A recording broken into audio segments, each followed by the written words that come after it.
Jangan sunod-sunod.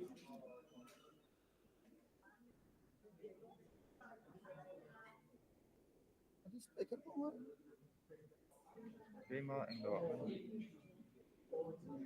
Mulo kok.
Hello.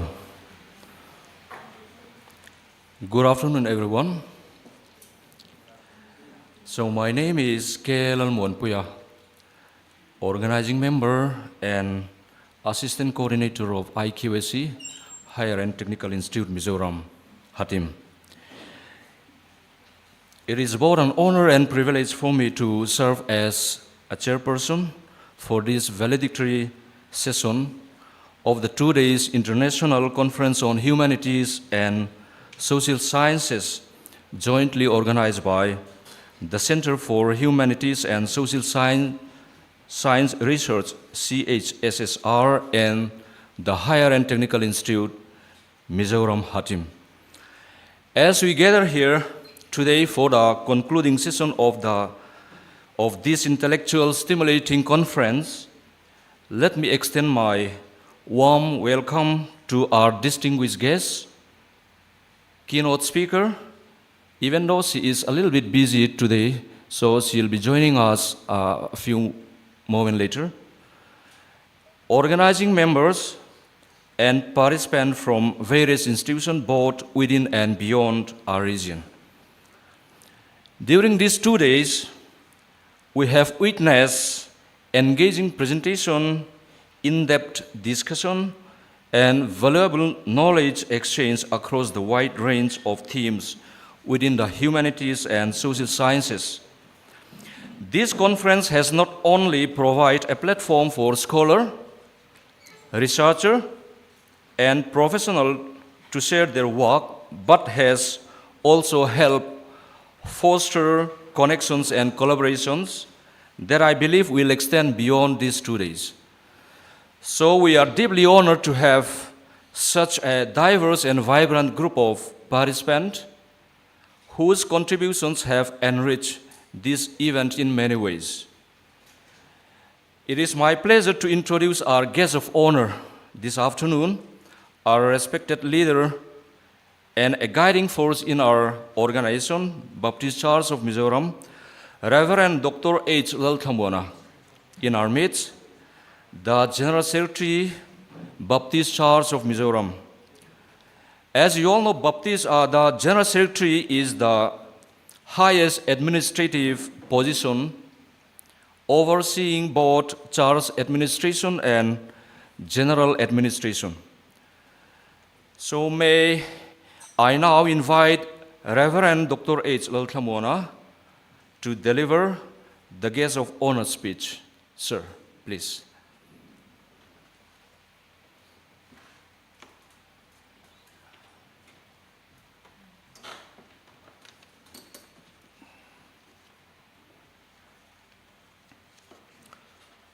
Good morning, ladies and gentlemen. I bring greetings from the BCM office to our beloved principal, staff, and all the participants of this conference. It is a great honor to be here as a guest of honor at this conference on humanities and social sciences. We are privileged to have with us this time distinguished resource persons, virtual resource person, speakers from different parts of the globe, and also our friends from the different places from Mizoram.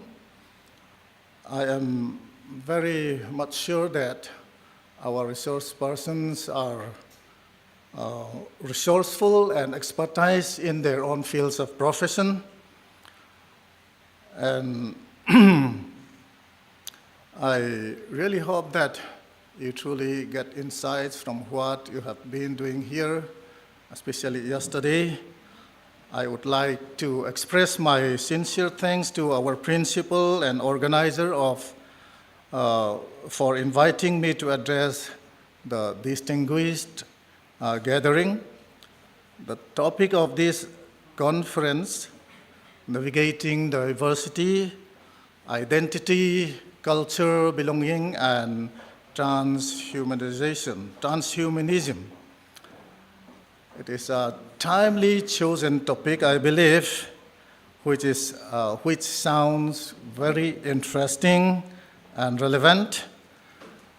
Cultural identity and sense of belonging are intertwined concept,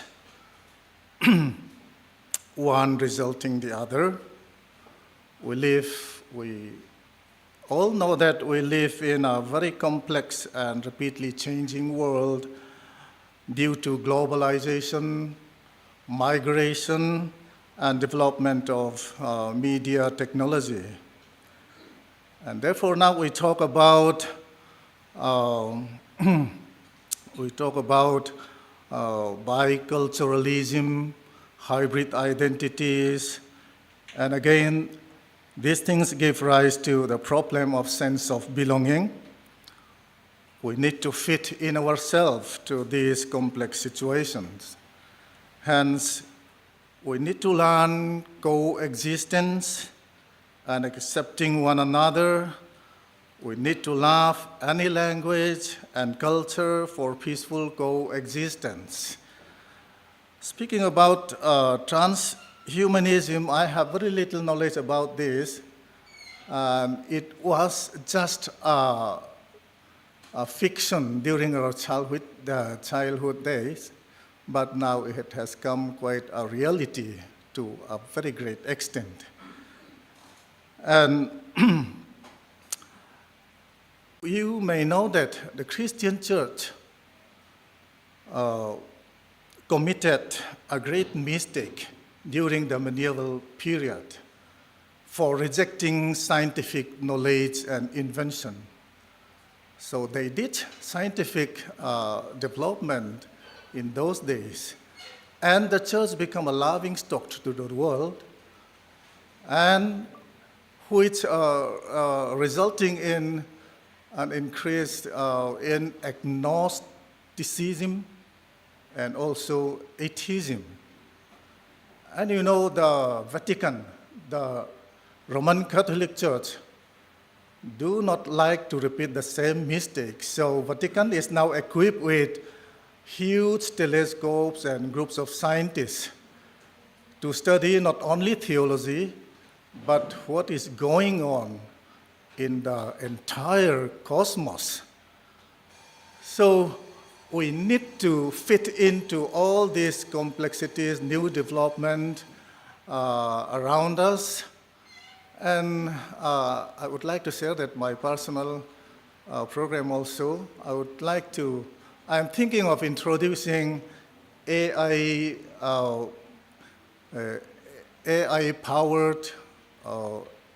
apps for BCM. So soon we will be developing that apps, which will be very helpful in office running and for networking and for cooperation, and it will be helpful for our financial matters and also statistic. We don't have to publish statistical handbook with expensive, but these apps will really help us in all these things. So I would like to take this opportunity to talk a little bit about HATIM development. I am very much proud of HATIM, especially for hosting a conference of this kind. And I hope to develop HATIM in terms of infrastructure and faculty development. So we will try our best. Unfortunately, we are receiving funds from the government of India for building hostel, and from the church fund also we have been doing our best, and I hope that HATIM will be growing day by day. So to conclude, I congratulate the principal and staff for hosting this conference, and also a very nice meeting you all the participants coming from different places. So I wish you all the best, And thank you once again for inviting me to be part of this conference. Thank you.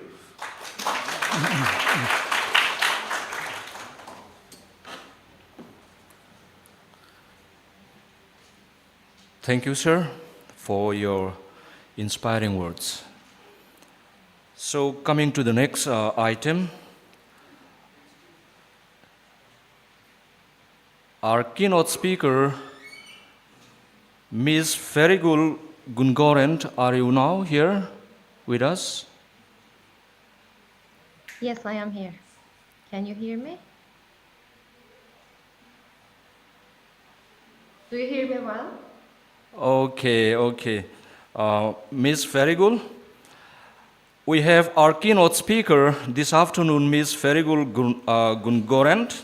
Am I right, the way I pronounce? Yes, Okay. it's pretty much the same. Okay. An innovation management leader at Turkish Aerospace, more than 12 years of experience in tech and entrepreneurship. She holds BS in physics and MBA from Middle East Technical University, Mitu. And she earned Chevening Scholarship to study MSc Entrepreneurship at University College London. I just want to add here about Chevening Scholarship. It's a UK government flagship fully funded scholarship to enable outstanding emerging leaders from all over the world to pursue one-year master degree in UK.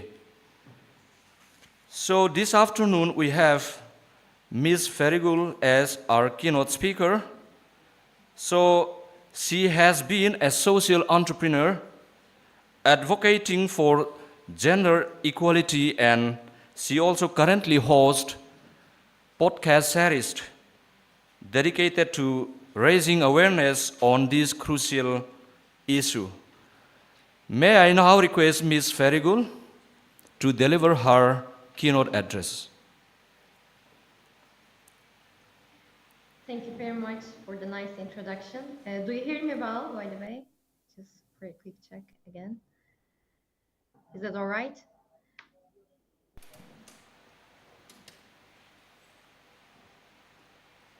I am going to share my presentation with you.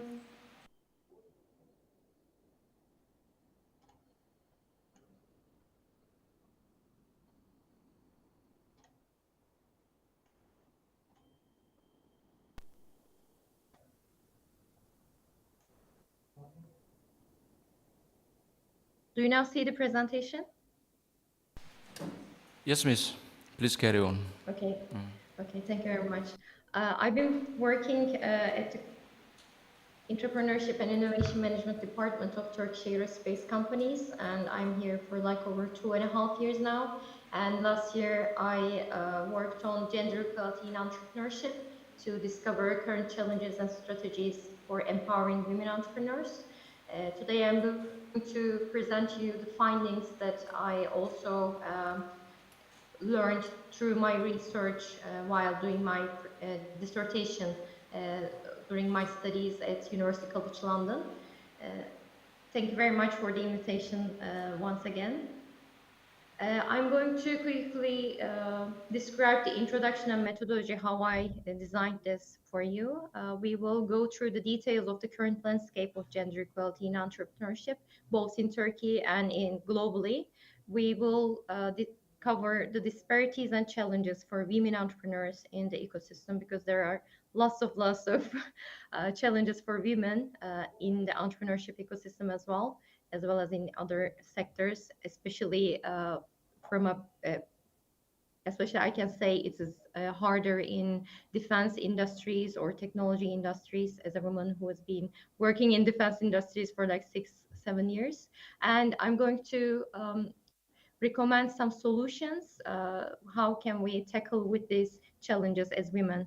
And I'm also a mother of a 4-year-old son, so it is really important for me to at least have an imagination of a world where women will be equal as men. So for the introduction and analysis, I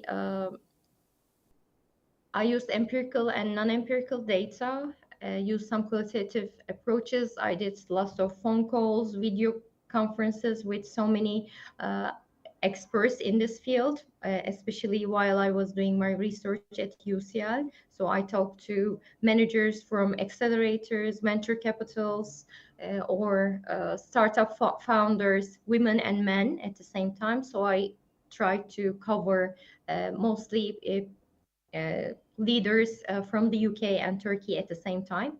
I also used some researches about especially the gender inequalities on entrepreneurship, such as GEM, OECD, World Economic Forum, or the podcast series that's been mentioned that I've been working on. It's called Two Women, One Issue, and we've been covering lots of different approaches as well in terms of the underrepresentation of women in different sectors, and especially in entrepreneurship, because it's my main focus area as a specialist. So when we look at the current landscape, the research done within 49 countries and with over 150,000 individuals, it shows that there are over 250 million women entrepreneurs in the world, and this number has become like this with an increase of over 100% in the last 20 years. But even then, it's not enough with such an increase. We are only like 25 or 30% of the total entrepreneurship ecosystem as women. So there are still ways to improve in terms of entrepreneurship. When we look at Startup Genome and Tweak, which is a Turkish company doing some research on this to analyze the ecosystem, it seems that 15% of the whole technology startups are women-led. This is globally, and in Turkey it's similar, around 14%. And when we look at the co-founders, if it's mixed gender, it rises up to 33%, but it's still not enough, even it's a mixed gender co-founder space. And we are going to discover why the reasons could be to see this landscape as like this. When we look at the accelerators, and this is the results of research that I did around 2018, I did research with over 30 different accelerators, both in the UK and in Turkey, and it seems like generally the women-led startups are like the 30%, around 30% of the whole technology startups in the accelerators. So it is, when we look at the accelerators, there needs to be more women. We need to see more women in those accelerators as well. When we look at the motivations, it's quite similar, actually. The women and men share very similar motivations to become entrepreneurs. For women, it's 71%, and for men, it's 63%. They want to make a difference. That's why they become entrepreneurs. And to make high income is another reason for them to become entrepreneurs. And as you can see from the numbers, it's again very similar when we look at women and men. But there's a striking fact that the 45% of them become entrepreneur to earn a living because of scarce jobs. And this is striking for women because women are not accepted to the jobs as men. The numbers for women is less than men. When you see very similar, when you see women and men with very similar qualities, men are preferred when they looking for a job. So this is more true for women as a motivation to become entrepreneur. That they are somehow obliged to be an entrepreneur because they can't find jobs in the ecosystem, you can say. When we the 16% of women, when they're asked, they want to start a business. In terms of, it is 20% for men. However, the women don't start their business even though they want to start business. 16% is very similar number with men. Men do it when they want it, but women do not because of so many other reasons, the family is one of them. For example, we are going to cover them as well. And this number is the highest in the UK. This is really strange for me because I was expecting the number was going to be higher in Turkey, for example. But in the UK, women feel women don't want to become entrepreneurs, even they do want more than any other spaces. When we look at the sector preferences, there's a quite difference when we look at women and men. Women prefer to be in wholesale, retail, consumer services, fashion and beauty, food and drink, health, education, and e-commerce. These are the sectors that we see women the most. Uh, because women do not study technology or do not have experiences in technology as men. When we look at ICT or AI, the women represent like 30% of the whole people in this area. And gaming, it's another issue. In Turkey, it's only 3% of the whole gaming industry is women, and it's a really increasing popular industry when we look at gaming. The investors are also highly interested in gaming. Even then, the women representation is quite low. And when we look at the entrepreneurship programs and the investor preferences, when I say the entrepreneurship programs, you can think of accelerators, incubation centers, maybe university programs, which try to give education and mentorship to the entrepreneurs and also the investors. They want to invest in or they want to deal with startups which are in fintech, IoT, big data, or software as a service sectors. So when you think these sectors are highly male dominant. We cannot see as much women as men in those sectors because women do prefer the ones that I covered previously. So there becomes a dilemma that women struggle to find the right investors or struggle to get into the accelerators. That's why the accelerators have like only around 30% of women in their programs rather than men cover those areas and like catch all the investors in the ecosystem. And the main reason lies within the university programs. Women do not study STEM subjects, science, technology, mathematics. So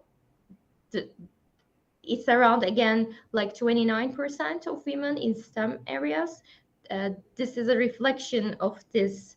Then we cannot see more women in technology areas, in technology startups, because they don't study it. They don't have any knowledge around it. That's why we need to see more women studying some subjects at universities. When we look at the partner preferences, this is really, again, strange. Men only prefer to be working with women in 10%, and the research is done in France, UK, Germany, Spain, and Sweden. And when we look at women, the 50% of women want to have a male partner working with them. And we can really easily understand that because investors want to work with men, accelerators want to get men in boards, so women try to get some men with them. And there was a really strange thing that a women entrepreneur and who has really nice awards around entrepreneurship around her startups during my research at UCL. She said that when she goes to pitching to the investors, she gets a man within his company working as a like project manager or something, but she wants to just show off that I have a man with me, just to increase the confidence levels of investors, because investors, I'm going to mention that later on, investors prefer to working with men. And she said that investors are asking all the questions to men, even though she mentions that I am the founder of the startup and he is just a project manager or something within the company, but all the questions are asked to the men because investors believe that men is more capable than a woman. So this is really becomes an obligation for women to have men on board with them as well. And when women have men on board with them, the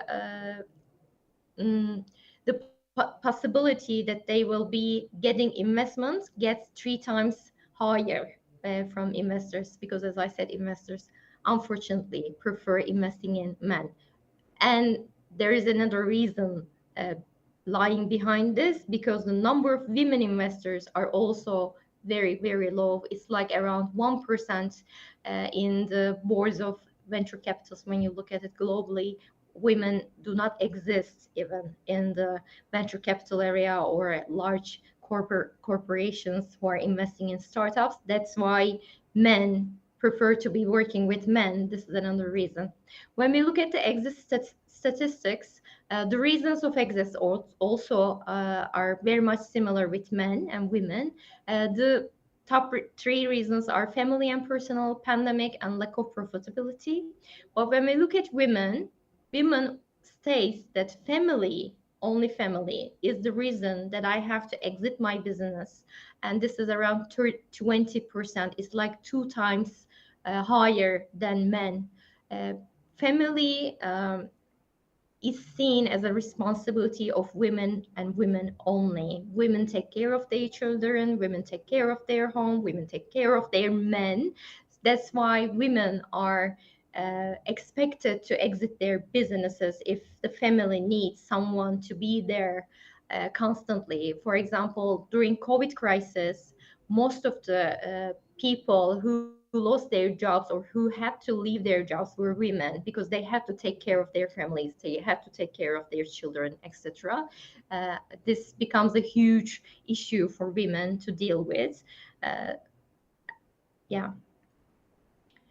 And this is another positive effect that I found that I want to share with you. Women resilience increases during crisis as well. When we look at the numbers in Turkey, around 2020 during COVID, it seems that the women founders are increased by number, like 36,000 in Turkey. So it seems when there is a crisis, women again take the responsibility to take care of whatever their family themselves as well, and they take the responsibility to get the money somehow, so they start a business.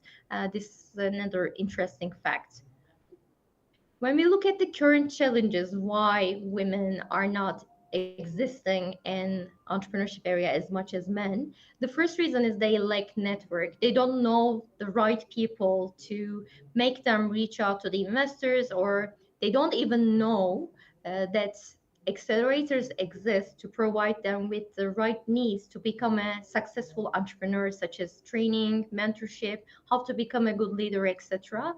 When you see that it's 70% out of 500 uh, accelerators, they don't know that accelerators provide funding for women. So when they don't know who to go or where to go, they become this become obsolete to become a very successful entrepreneur, because being a successful entrepreneur requires to know the right people, because you need investors, you need people to work with you, you need customers. Networking is really like everything for an entrepreneur. So this becomes a huge issue for women. Stereotyping is uh, like the main reason of everything, it seems like.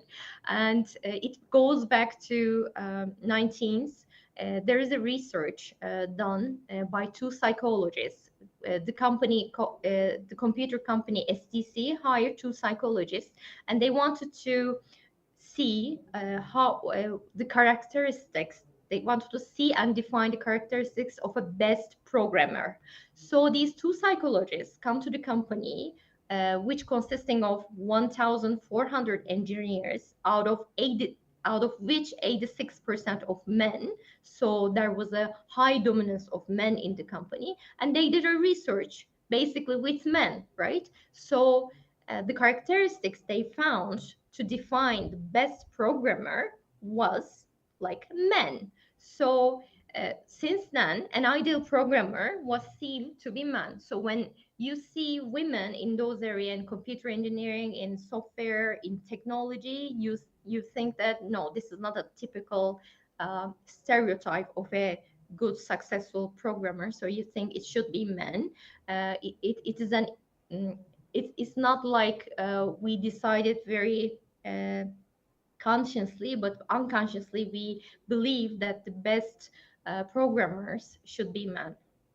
This is an unconscious bias, as I said. So, and there are gender stereotyping issues, like I was mentioning previously, the family responsibilities, and these causes very, very high barriers for women, just even to have the courage to get into the steps of becoming an entrepreneur, even to after being a mom, for example, for me, I had I had my husband with you to taking care of everything like I did. So it was easier for me to get into my job again, to become myself again. But for most of the women, this is not true, unfortunately, and they have to take care of their families.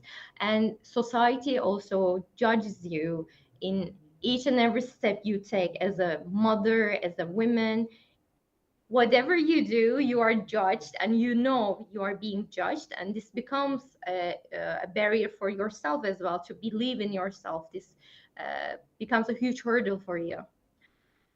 There is a boys club culture, which uh, make people believe some characteristics are related with a real man and versus with a good man. And real men are the men who is seen to be the top leaders, very successful people within the companies, and we describe them as bossy, authoritarian, risk taker, concealing the weaknesses, etc. Whereas good man is honest and respectful. It should be a characteristic for any leader, but since real man is seen to be like this, women are also, when they want to become a good leader, or they want to become a very successful business people, they want to be bossy, risk taker. Otherwise they are seen and described as very emotional. They can't take the risk, they are not bossy enough to as expected from a good leader. This is called leadership versus leadership. This is a terminology that I have seen from Harvard Business Review, and I like this very much because when you're bossy, authoritarian, you become loud, right? You become loud to everyone rather than become a good leader. But since this is correlated with a real man, people become to believe this is the right one, and this forces this forces women to be like real men rather than good men, because good men are not liked as much as real men in the industries. And this real man syndrome, remember the leadership, turns into sexual harassment, causes sexual harassment for women as well. This is also a power abuse. There are research done by Inc. Y Combinator, and we also mentioned this during my podcast series. In 2018, Y Combinator, which is one of the biggest, largest accelerators globally, uh, they did this research among 88 women, and 20% of those women accepted they got sexually harassed during the research of investments. And 2020, the numbers do not change much. They're still, it's also getting worse actually. 44% of women says that they got sexually harassed, and the striking fact here is this: 65% of those women who accepted that they got sexually harassed, they said these was sex for funding. So investors are asking for sex if they want to fund women. So it becomes very, very hard for women, and it is also sad for women to be in this sector, believing in yourself, doing something. You're just um, trying to be successful to make uh, make real your make your dreams real, right? And some investors ask sex from you rather than doing businesses, because you're seen only like a woman, not a business people, right? And when you look at men also are got harassed by investors, and 12% of men also accepted they got sexually harassed by investors as well. This is also very sad. And there are ones when you do some research online, you can see some of the really good and successful venture capitals, managers, partners had to accept that they sexually harassed some women entrepreneurs because women raised up their voices, right? This is really, really sad. When we look at access to finance, it is really way below lower than men. When you look at women, only 2.7% of venture capital funds goes to women-only founders. 2.7%. This is really, really low. So when you are a woman, it if you see this number, you can say that, oh, how can I be successful as an entrepreneur if I cannot get the funding, right? You should get the funding if you want to scale up your business, if you want to be successful. And one of the reasons, as I mentioned before, is because there are really low level of women on boards in venture capitals. This causes more bias around women. And uh, this is already a horrible issue, like 2.7% of all the funding. Women get only 25% of what they ask. Even men get 52% of they ask. So this is really also bad because investors see women with poor judgment, so their businesses cannot value as much as they offer, but they believe in men more than women. Also, women are ignored on pitching when you compare it with men. Men are found to be more attractive and convincing during the pitching, and uh, women get sexist and misogynist remarks, while men are found to be more attractive and convincing. They want to see men on board, as I gave you an example with the successful women entrepreneur. They had to bring male uh, someone within the company just to deal with this bias from the investors. This is something that I got from a woman VC who was also on board, working on board. She said male investors talk negatively on female entrepreneurs. They have a model in their minds matching up with a good CEO, which is a man, right? Uh, that's why women are ignored when they pitch to the investors. And this is another strange research. When men are pitching, after men and women pitch during this on the stage, investors are asked to rate them and put them in rating. These are the findings. Men found to be young and promising, cautious but sensible, whereas women found young and inexperienced and overly cautious. So the words say the bias itself, right? And the rating results are also interesting. The first one they found they want to invest in is the attractive man. The second one is the unattractive man.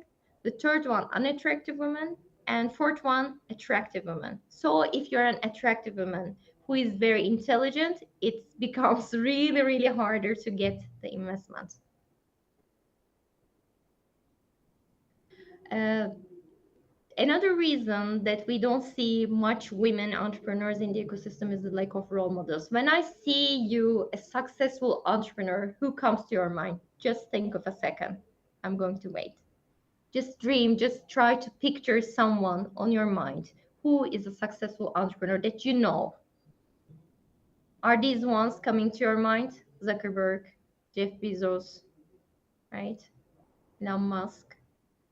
These are the ones that comes to our minds. Men are everywhere. That's why we need more women, more successful women as successful entrepreneurs to show our girls, our daughters, young women that this becomes your reality. Women can be successful. Women can be successful entrepreneurs. They can rule the world, right? That's why we need really, really role models. This is really important. And when we look at the numbers, it's again not very promising. In Turkey, women on board are around 15%. This is from 2023. And women on mid top levels, it becomes a little bit higher. It's around 20%, but it's still very, very low. And when you look at the higher top levels, C levels, especially in defense sector, I can say it's like zero. In my company, it's zero. There's none uh, in the C level of the company. We don't see any women. So when I don't see any women, even myself, even I have been working on this issue for like 7 to 8 years, I just try myself harder to believe that I can be one someday. I can be a really successful leader. It seems to me like it's really hard to become one. You can, yes, you can, but it's really, really hard. So it becomes much more harder for women, girls to believe in themselves. We have to try on that. But why we need to invest in women? It's not just because we are women. Like it's not just because of the equality issue. The research shows that the women-led startups bring higher return on investment, and it is 35% more than men. It is huge. It's huge. And when we look at the cumulative income over 5 years, it's 10 times more than men. Women bring 10 times more than cumulative income. Uh, these are really interesting and very positive facts about women. So we need to make sure that everyone knows the value of women existing in those companies, even as co-founders or founders. They can do that. They are more than capable. And what are the possible solutions for that? We have to look at the best practices, of course. We can copy what they're doing already if it's working, right? We have really good companies within Turkey, and some of them are also in the UK. These also are the ones that I had um, talked during my research. There is Arya Women Investment Platform in Turkey. They're only investing in women, and they really try to cover male investors within their board so that male investors would understand the value of investing in women as well. There's Kagidar, Angikat, like entrepreneurship academies, supporting women, especially training them on their leadership skills and on their self skills, social skills, and to try to increase their capacity as well as increasing their beliefs in themselves. There are Albright, He4C, Accelerator UK, Hatch, Blooming Founders. These are also very, very good organizations supporting women in entrepreneurship ecosystem. If you haven't heard them before, you can have a look at and learn what they are doing. Some of them really differentiate themselves in terms of running their programs, designing their programs, how in terms of how they are reaching out to the men, what types of men they're reaching out to, or how they use the power of those powerful men in businesses, because those powerful men are the ones we need most, because if they understand us, if they understand the value of women, they will be supporting women. So more women will be getting into these businesses. So we need more men to understand women in this area as well. As Turkish Aerospace, we really encourage our women to become entrepreneurs in our entrepreneurship programs. We are now running our second intrapreneurship program. We are in the phase of collecting ideas from our employees. And when we look at the employees, it's around 15%. Women are around 15% out of 15,000 employees. We are a very large company, and it's managerial level, it's around 25%, but this does not include C-level. Unfortunately, as I said, it's 0%. But our programs are really uh, promising for us. When we look at our entrepreneurship program, in our first program, the total applications, 30% of applications were by women. And we had, when we look at the teams, we had over 50 people in teams, and 20% of them were women as well. What we are aiming for this upcoming entrepreneurship program, to have 50% of women, like equal. This might be a challenging target for us, but we had this mandatory, like you have to have at least one woman on your teams to become accepted to the program. So this is a challenge for us, but we are hopeful. Yeah. We also have open innovation programs for students, for university students, which is called Hangar Campus. And when we look at the applications, it's around 10% only come from women.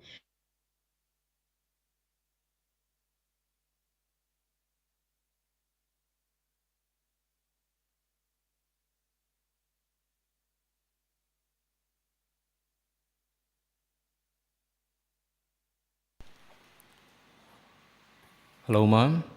Excuse me, ma'am. Yeah. All right, all right. Ma'am, sometimes your microphone is... Hello? Excuse me? Sorry.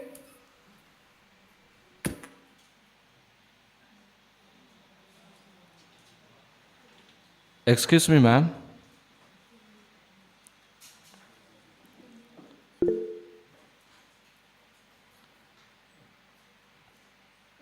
Excuse me, ma'am.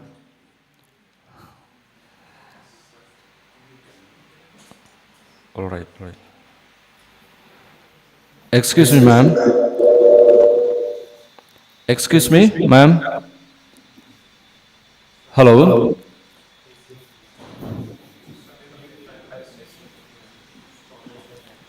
Shall we go from the admin?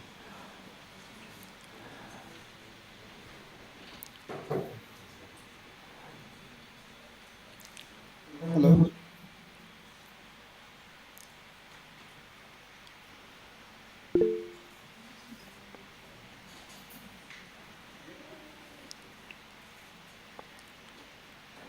Excuse me, ma'am.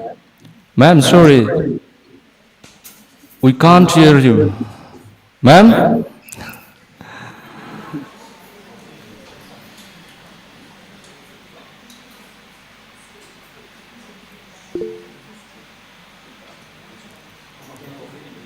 Yes, she turned off her microphone.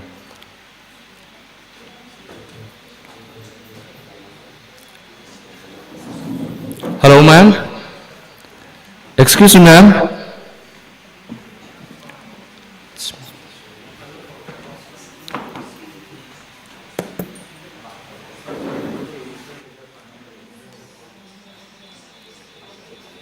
Hello, ma'am. Can you hear us? Your your microphone is switched off.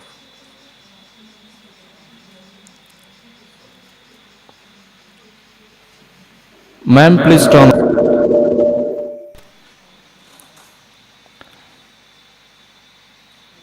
Ma'am, please turn on the microphone. It's turning off. I don't hear you now. Hello?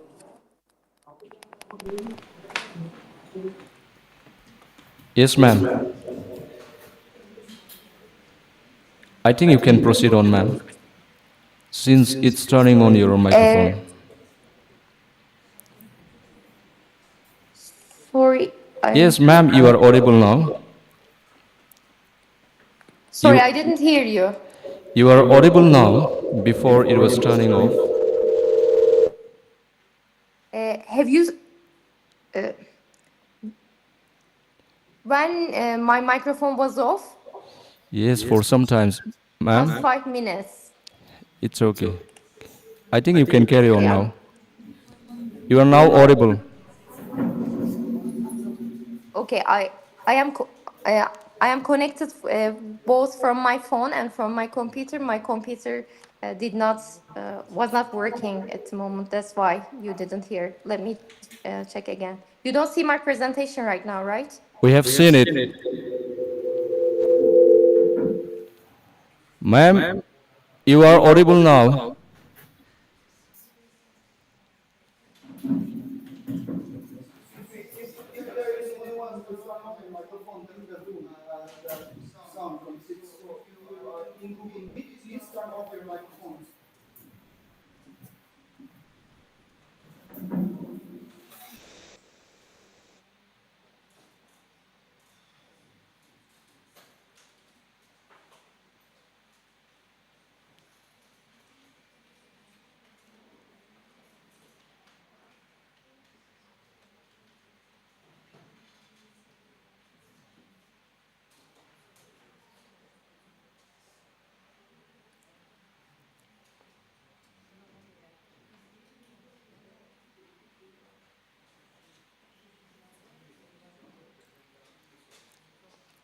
She disabled her microphone.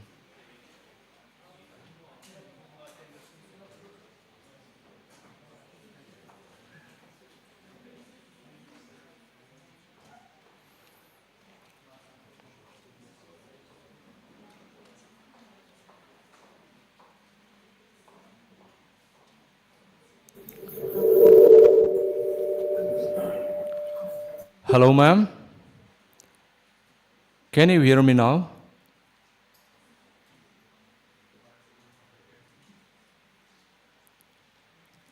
Oh, she left.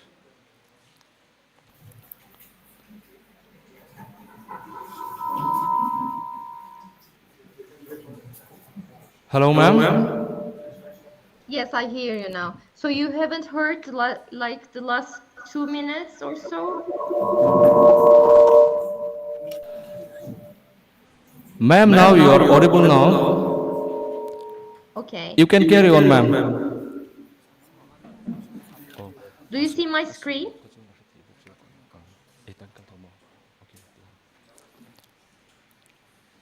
Do you see my screen? Yes, ma'am. Please carry on. It's Is working this one fine okay? now. I don't know where you haven't started not hearing me. It's only about 5 minutes, ma'am. It's okay, ma'am. You can carry on. So, yeah. Okay, Okay, I can tell you the possible solutions, what we can do to manage this. Best practices are really important to... Ma'am, that also we have seen it. You have seen this one? Yes. Around 27 slide number, ma'am. Sorry? Around 27 slides number. 27. Okay. Yeah, this one. Have you seen this one? Yes or no? Yes, ma'am. Okay, then I'm going to continue. This one? Is it yes? Okay, from this slide, ma'am, you can continue from this slide. Okay, so sorry. Okay, so sorry. I haven't even understood that the connection was lost. Okay, it's okay. Please carry on. Okay, thank you very much. There are entrepreneurship programs who are only focusing on women, so they are called women-specific entrepreneurship programs. So they are accepting only women. So they are customizing their programs, their trainings, whatever they are offering to entrepreneurs according to women's needs only. So these could be good for women to become successful entrepreneurs as well. These are good practices. So what we can do as women, we should be intuitive and strategic while choosing our investors, because we have learned that there are sexual harassment in the investment area as well as in other sectors as well. This is very, very sad. However, it's true. So we have to be strategic while choosing them. We have to be smart, right? We have to blend our best traits, whatever we have as emotionally, as our capabilities, our skills. We don't need to be like men, but we have to embrace ourselves as it is, right? And we have to shine our best characteristics, our best traits as women. We have to master the art of passionate and authentic storytelling. It's really important how we say it, how we express our ideas, how we explain our businesses to the investors, to convince the investors to invest in our business as well. And we don't have to, we have to remember that we have to support other women. This is a really critical issue in any other sector. Since the number of women are really low, we become to compete with ourselves, and we forget we have to celebrate our success stories together. We have to celebrate each other. We have to be happy for each other. This is really important, because if we support other women, there will be another women coming into the business, seeing that women could be also successful, right? We have to support each other so that we can be successful too. And we have to be true to ourselves. If we are failing at somewhere, that's okay as well. We can fail, but we can go on, we can move on, and we can be successful. We have to believe in ourselves. For government, policies are really important. Since we talked about the numbers, number of girls studying some subjects is really low. There could be some policies to increase the number of girls studying those subjects at the universities. They could cooperate with universities to increase those number in terms of exception rates, etc. We have to make sure those best practices are dissolved within the industry, so everyone knows what are the best practices to tackle with those issues. And there should be some also policies to monitor the venture capitalist investments, networks, etc. There should be some caps that there is a need at least one woman on board, for example, so that the bias should be decreasing rather than increasing. Thank you very much. That's all from me today. And thank you very much for listening to me. Yeah.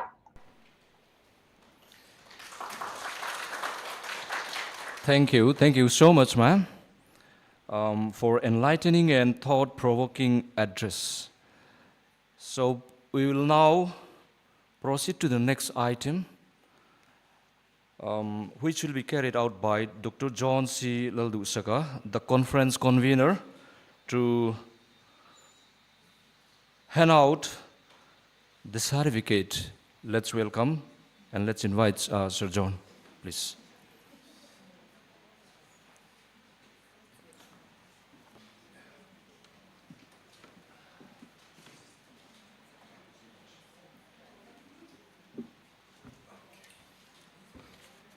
Good afternoon, everyone. Some new faces, some familiar faces, and some old faces. It's good to see you all here once again.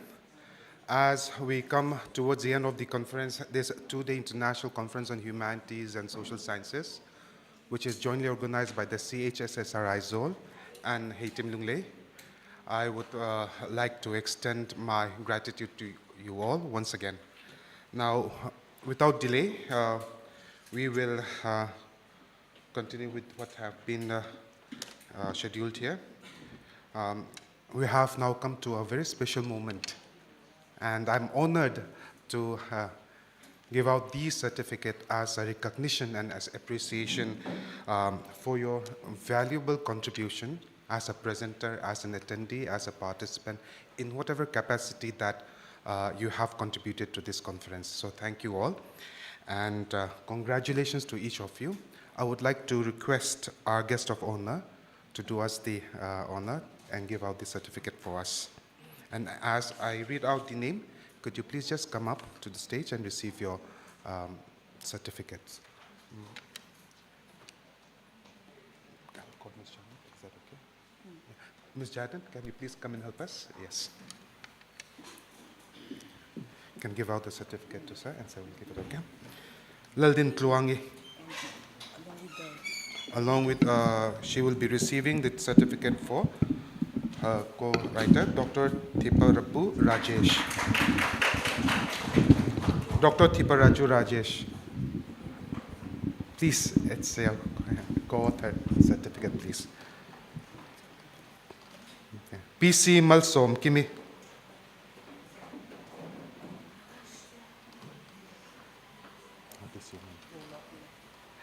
Rolo Apuya Kyangte.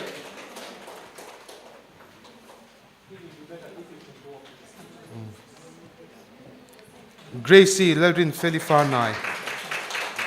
And Dr. C. Lal Engzama.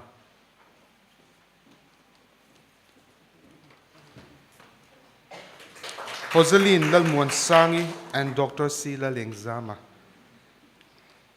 These are the authors, they are the co-authors as well, the second name. Dr. F. Lalchanhima. Dr. F. Lalchanhima. Is there anyone else who can receive the certificates on his behalf? And Sila Nunpui, Dr. Mary Ann Nalbiak Louisa Deng. 3 certificates here. Yeah. It's okay. Dr. Grace Kim Kaute and Dr. Mikael L. Chuangngau.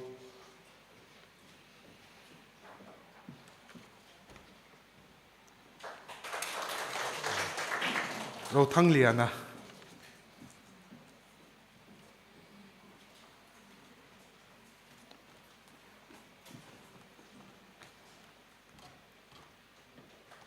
Malsom tlong akhyang te sai sang pui sai lo.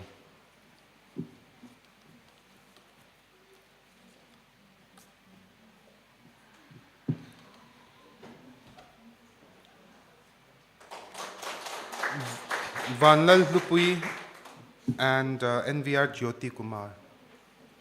Professor NVR Jyoti Kumar. Dr. Lalthlamuana Patsuao and Vanal Tsungi.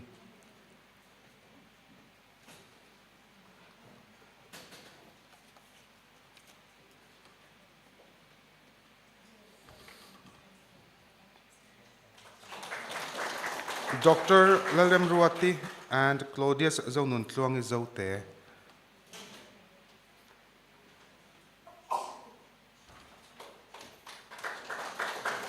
Stephen Ramthan Moya.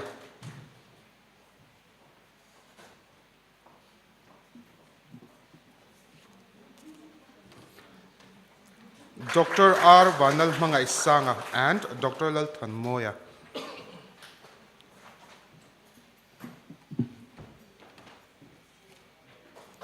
K. Lalthan Zama and Professor J. Dongal.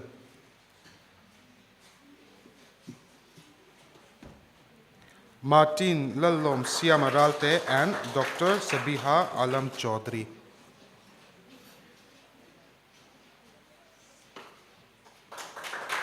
Sarah Lalnunchami Londau and Dr. H. Elizabeth.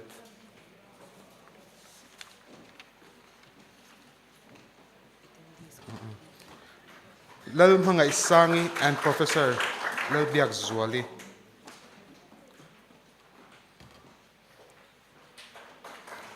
K. Ramding Liani.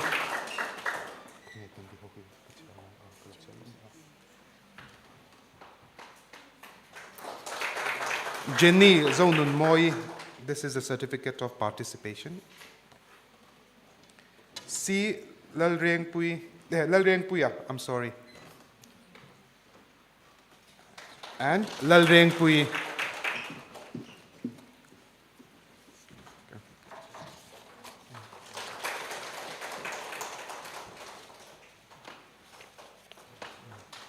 Just, thank you, sir. Okay, just one statement. I would like to, being a member of the organizing committee, I would like to thank all the organizing committee members for your support and for your contribution for this conference. Thank you. And also, the rest of the certificate will be distributed in the form of e-certificate. So you'll be receiving your email soon. Thank you.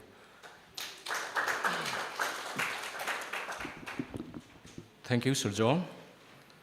To officially mark the conclusion of the conference, we now invite the co-convener, Dr. Sila Rinsangi, Assistant Professor, Department of Commerce, to deliver the valedictory address.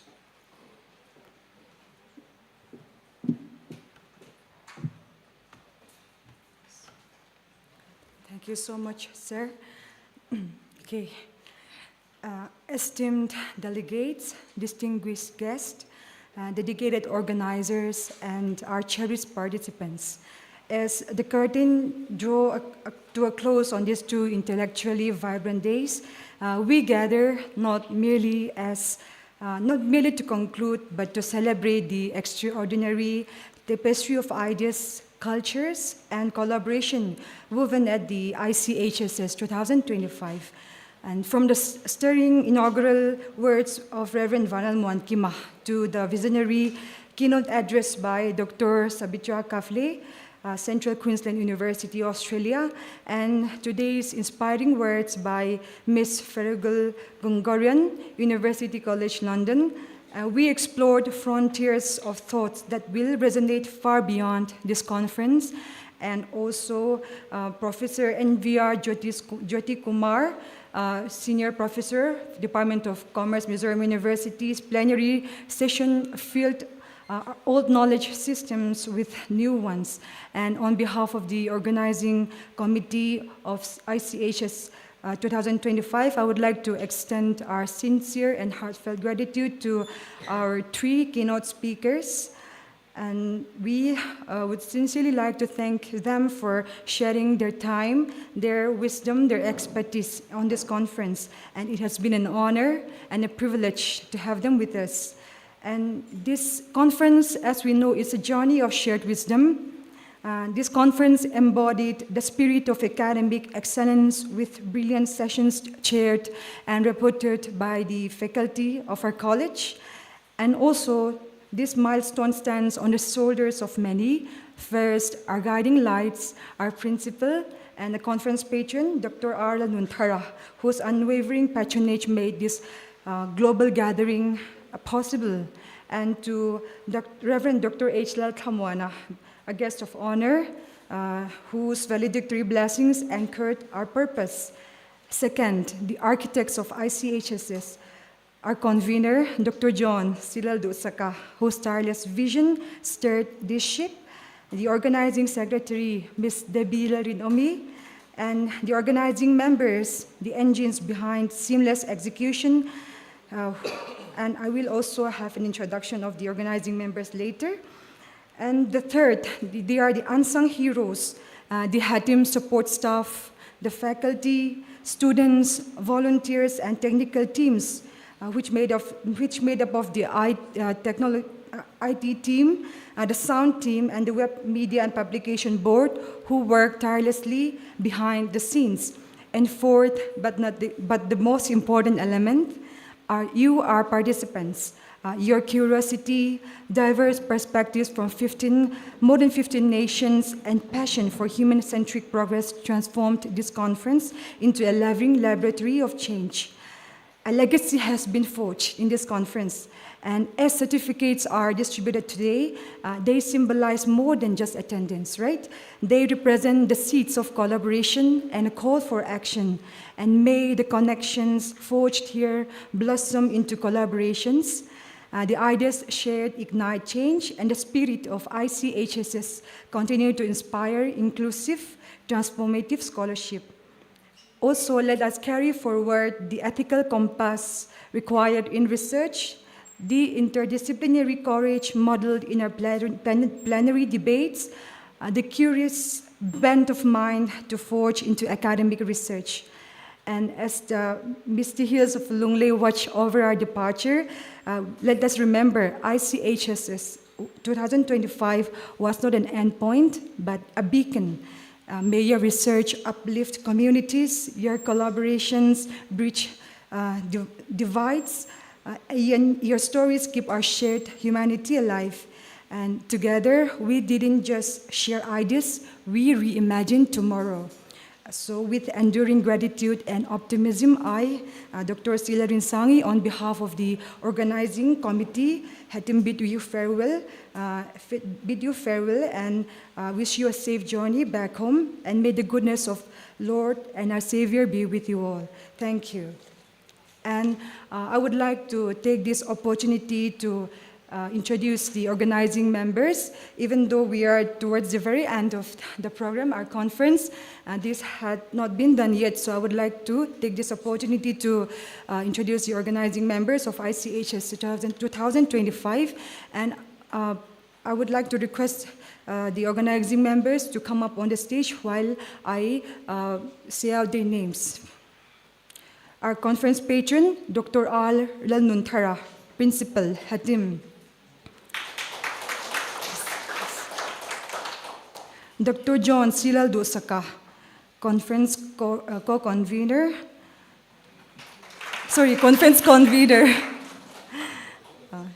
Dr. Arla Lianzela, organizing member.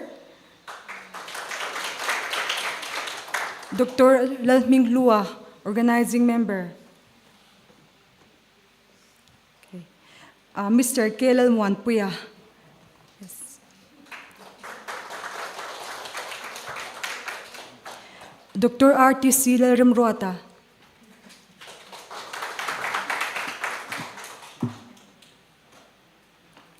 Miss Janet Lomsang Zwali, Miss H. Rinmon Omi,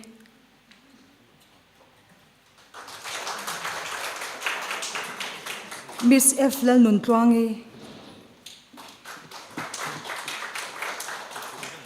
and Miss Remruat Pui.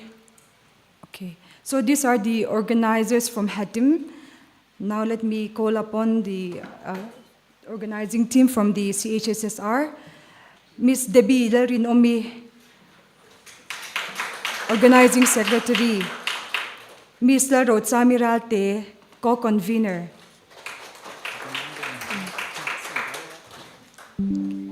Miss Roding Pui, and Miss Lalthlamuana Isangi.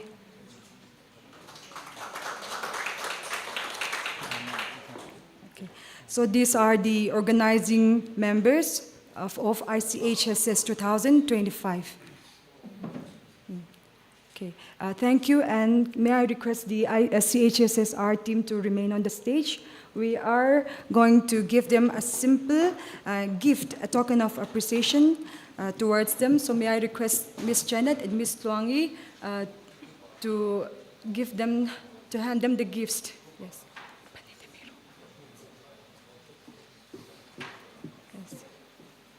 Yes. Sa RTC, Dr. RTC, can you please do the honor as well?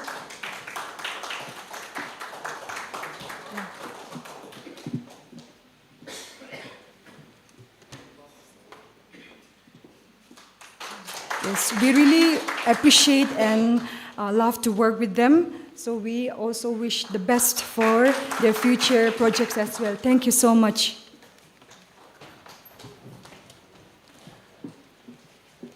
Thank you, Dr. Sheila Rinsangi.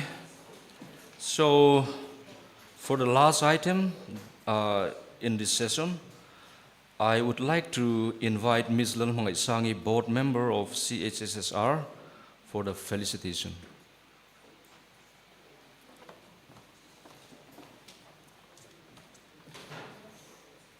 Thank you, Sir Manpuya.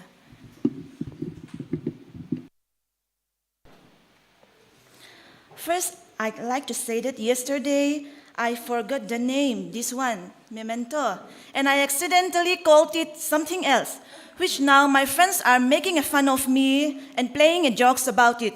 So I'd like to say that the name of this is not this one. This is memento.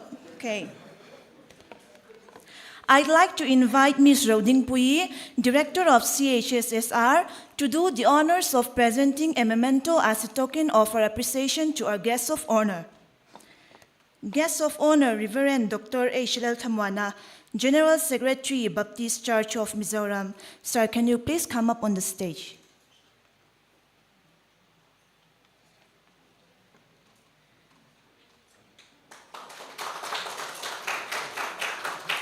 Thank you, sir.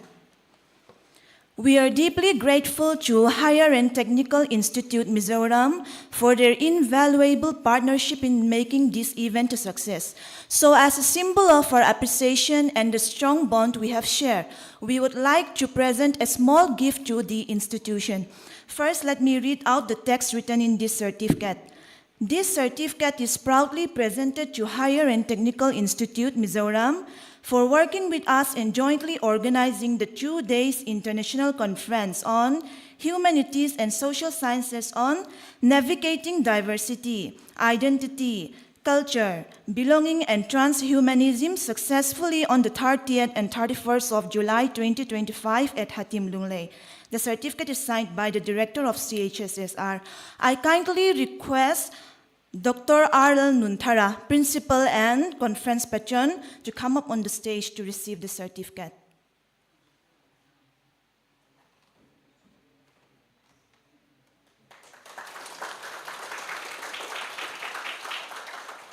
Thank you, sir. Thank you, Ms. Adipi.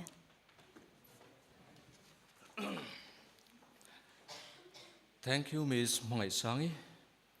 So we are now into the closing of this valedictory session. So on behalf of the organizing team, and in my capacity as chairman of this program, I hereby declare the 2 days International Conference on Humanities and Social Sciences officially closed. Thank you and God bless.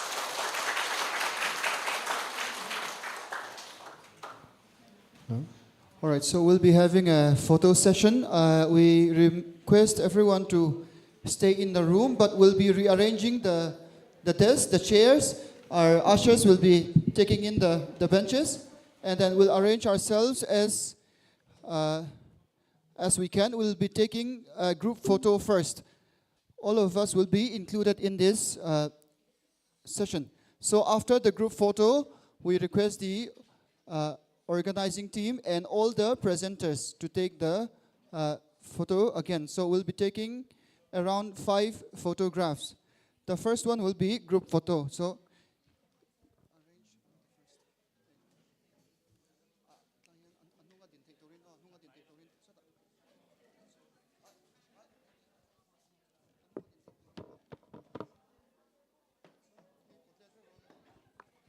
all right, so we request everyone to, if you can stand from your seats, we'll be rearranging the desks. We have to move all the chairs and the desks at the back so that all of us can fit. So in the front seat, we request our guest of honor, our GS, principal, and the organizing team to sit in the front. That will be followed. We'll rearrange ourselves as we can, so we can make 4 lines. We request everyone to come up on the stage, and we'll be arranging ourselves as